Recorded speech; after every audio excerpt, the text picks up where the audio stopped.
Bodo territorial কাউন্সিলৰ নিৰ্দেশ মৰ্মে BTCৰ আণ্ডাৰত যিকেইটা ৰাজহ চক্ৰ আছে সকলো ৰাজহ চক্ৰতে ডিচেম্বৰ 12 তাৰিখৰ পৰা 22 তাৰিখলৈকে 10 দিনীয়া কাৰ্যসূচীৰে ভূমিৰ প্ৰমাণপত্ৰ প্ৰদান মেলা কাৰ্যসূচী লোৱা হৈছে। ইয়াৰ অন্তৰ্গত আমাৰ ৰাজহ চক্ৰৰ যিখিনি জনসাধাৰণ আছে তেওঁলোকে 6টা সেৱা লাভ কৰিব। এই সেৱাকেইটা হৈছে উত্তৰাধিকাৰী নামজাৰি, এক চনাপট্টাৰ পৰা ম্যাদী পট্টালৈ পৰিৱৰ্তন, আবণ্টিত মাটিৰ পৰা তথা MNPৰ আবণ্টিত মাটিৰ পৰাও ম্যাদী পট্টালৈ পৰিৱৰ্তন, মাটি থকাৰ প্ৰমাণপত্ৰ, চিঠাৰ প্ৰমাণিত প্ৰতিলিপি আৰু জমাবন্দীৰ প্ৰমাণিত প্ৰতিলিপি। এই সেৱাসমূহ আজি আমি শুভাৰম্ভণি কৰিলোঁ। আমাৰ সন্মানীয় চুকলাই চেৰপাং সমষ্টিৰ পাৰিষদ তথা এক্সিকিউটিভ মেম্বাৰ সন্মানীয় ৰণেন্দ্ৰ নাৰ্জী ডাঙৰীয়া আজি আমাৰ গোৰেশ্বৰ ৰাজহ চক্ৰৰ কাৰ্যালয়ত আনুষ্ঠানিকভাৱে শুভ উদ্বোধন কৰে। আমি অনাগত 10 দিনত হয়তো ৰাজহ চক্ৰৰ অন্তৰ্গত বিভিন্ন জেগাত আমি অনুষ্ঠিত কৰিম যাতে জনসাধাৰণ উপকৃত হওক। আৰু ইয়াৰ দ্বাৰা মই জনসাধাৰণক এইটোৱে আহ্বান জনাইছোঁ যাতে সকলোৱে আমাৰ যি চৰকাৰৰ যি এই উদ্যোগত তেওঁলোকে মানে অংশীদাৰ হৈ তেওঁলোকে সেৱাসমূহ লাভ কৰিবলৈ মানে সোনকালে যাতে আমাৰ কাৰ্যালয়ৰ লগত কণ্টেক্ট কৰে। আজি কিমান সংখ্যক লোকক মানে ভূমি প্ৰদান কৰা? আজি আমাৰ ষ্টাৰ্ট হৈছে। আজি আমি আনুষ্ঠানিকভাৱে 5জন মানুহক এতিয়া আমাৰ মানে মেলাৰ জৰিয়তে তেওঁলোকক আমি প্ৰদান কৰোঁ। আৰু এতিয়া তেওঁলোকে আমাৰ তেনেকুৱা একো নিৰ্দিষ্ট হেৰি নাই, তেওঁলোকে যিমানে আমাক এপ্লাই কৰিব জনসাধাৰণ আমি সিমানে তেওঁলোকক আমি সেৱাসমূহ আগবঢ়াই যাম। আৰু আমি ইয়াৰ মানে সন্মানীয় EM মহোদয়ৰ উদ্যোগত তথা আমাৰ ৰাজহ চক্ৰৰ কৰ্মচাৰীৰ উদ্যোগত আমি বিভিন্ন মানে ৰাজহ চক্ৰৰ বিভিন্ন জেগাত আমি প্ৰচাৰ চলাইছোঁ।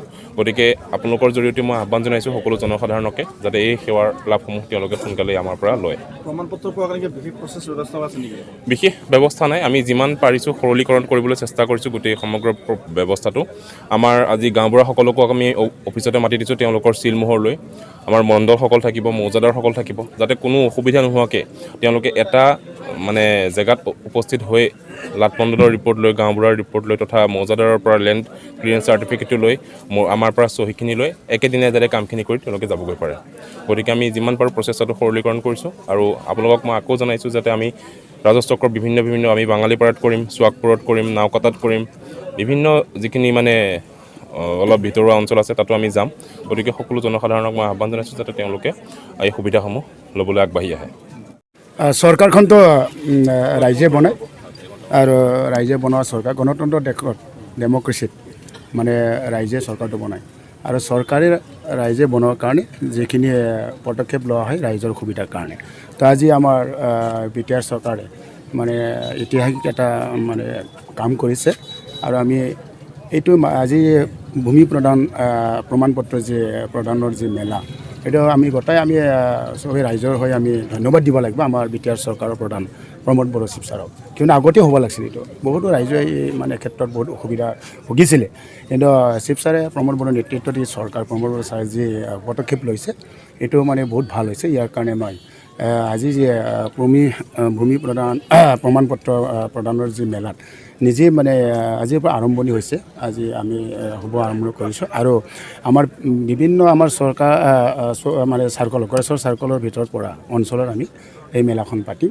আৰু ৰাইজক অনুৰোধ কৰিছোঁ যাতে সেই আমাৰ যিখিনি আমি ৰাইজক সুবিধা দিয়াখিনি যিখিনি আমি বনাইছোঁ, 6টা আমি এটা হেৰি বনাইছোঁ আঁচনি, এয়া 6টা যিখিনি মানে গাইডলাইনত বনোৱা আছে যাতে এই আঁচনিখিনি যাতে ৰাইজে পায় সুবিধাখিনি, এইখিনি আমি চেষ্টা কৰিছোঁ। আৰু সকলো আমাৰ যি গোৰেশ্বৰ চাৰ্কলৰ আণ্ডাৰত থকা মৌজাদাৰ আৰু মণ্ডলসকলক আমি নিৰ্দেশ দিছোঁ আৰু গাঁও প্ৰধানসকলক নিৰ্দেশ দিছোঁ ৰাইজে যাতে চবেই জানে যে এই সুবিধাখিনি লাভ কৰাত যাতে সুবিধা হয়, এইখিনি আমি প্ৰচাৰ কৰিবৰ কাৰণে অনুৰোধ ৰাখিছোঁ। আৰু আপোনালোকক অনুৰোধ ৰাখিছোঁ যাতে এই আঁচনিবিলাক এই যি ৰাইজে চৰকাৰটো বনাইছে আৰু ৰাইজৰ কাৰণে যি আঁচনি আজি সমস্যা সমাধান কৰাৰ কাৰণে যিখিনি পদক্ষেপ লৈছে এই পদক্ষেপ যাতে ৰাইজে সুবিধাটো পায়, যাতে আপোনালোকে আমাক সহায় কৰিব, এইখিনি অনুৰোধ ৰাখিছোঁ।